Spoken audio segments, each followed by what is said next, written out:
भारत माँ के लाल तूने फर्ज अपना अदा किया। जान हथेली पर लेकर दुश्मन का चीर सीना दिया। देश को एक कर्ज देकर गहरी नींद सो गई। फिर से वीर भारत माँ के शहीद हो गए। बलिदान तुम्हारा ये देश कभी न भूल पाएगा। याद करेगा तुमको और वंदे मातरम गाएगा। देश में तुम एक नई ऊर्जा का बीज बो गई। फिर से वीर भारत माँ के शहीद हो गए। आंखें अभी भी दरवाजे पर राह तक रही होगी।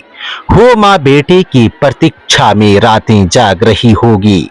उस माँ को अब ये कौन जाकर समझाएगा। तू सो जा माँ, तेरा लाल लौट कर नहीं आएगा। एक नया इतिहास लिखकर सन्नाटे में खो गए।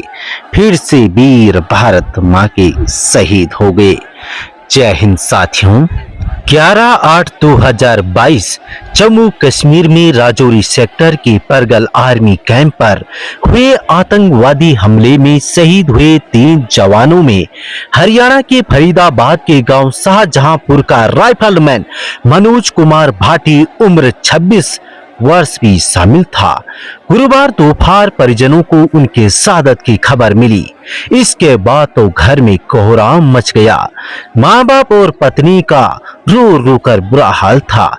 शहादत की सूचना मिलने के बाद गांव के लोग भी शहीद के घर पहुंचकर परिजनों को सांत्वना देने लगे थे। डीसी जितेंद्र यादव समेत कई प्रशासनिक अधिकारियों ने भी शहीद के घर जाकर परिजनों से मुलाकात की और अपनी शोक संवेदना व्यक्त करते हुए दुख की इस घड़ी में परिजनों को कष्ट सहने की क्षमता देने की ईश्वर से कामना की।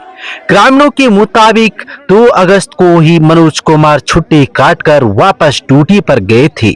घर से जाने के 10 दिन बाद ही मनोज ने देश के लिए अपने लिए सर्वोच्च बलिदान दिया है। इस आतंकवादी हमले में 2 अन्य जवान भी शहीद हुए हैं। सेना ने 2 आतंकवादियों को भी मार गिराया था। वर्ष 1996 में जन्मे मनोज कुमार भाटी ग्रेजुएशन तक की पढ़ाई करने के बाद 25 अप्रैल 2017 में भर्ती हुए थे। 4 भाई बहनों में मनोज सबसे छोटे थे। इनके बड़े भाई सुनील कुमार भी सेना में है। वर्तमान में उनकी पोस्टिंग राजस्थान में है, जबकि बीच वाले भाई हरेंद्र उर्फ योगेश खेती बाड़ी करते हैं, जबकि बहन आशा शादीशुदा है। इनके पिता बाबूलाल गांव में ही शटरिंग का कारोबार करते हैं। शहीद के गांव शाहजहांपुर निवासी पूर्व फौजी विनोद कुमार ने बताया कि मनोज कुमार भाटी राजपूताना राइफल्स में राइफलमैन के पद पर तैनात थे।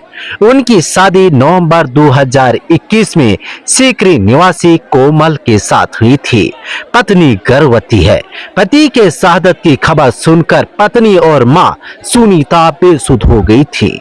रिश्तेदार और गांव वाले ने दोनों को संभालने में लगे रहे। विनोद के मुताबिक मनोज 12-15 दिन की छुट्टी बिताकर 2 अगस्त को ही वापस ड्यूटी ज्वाइन किया था। जल्द आने की बात कहकर निकले थे, लेकिन ईश्वर को शायद यह मंजूर नहीं था। जानकारी के अनुसार जम्मू कश्मीर में राजौरी के परगल आर्मी कैंप में हुए आतंकवादी हमले में बुधवार की देर रात अत्याधुनिक हथियारों से फायरिंग करते हुए आर्मी कैंप में घुसने की कोशिश की। इसके बाद सुरक्षा बलों ने जवाबी कार्रवाई की। इसमें 2 आतंकवादी मारे गए। फायरिंग में फरीदाबाद के राइफलमैन मनोज कुमार समेत सूबेदार राजेंद्र प्रसाद और राइफलमैन लक्ष्मण डी शहीद हो गए। 5 जवान जख्मी हुए थे। परगल कैंप राजौरी से 25 किलोमीटर की दूर है। सेना के मुताबिक आर्मी कैंप पर यह आत्मघाती हमला है।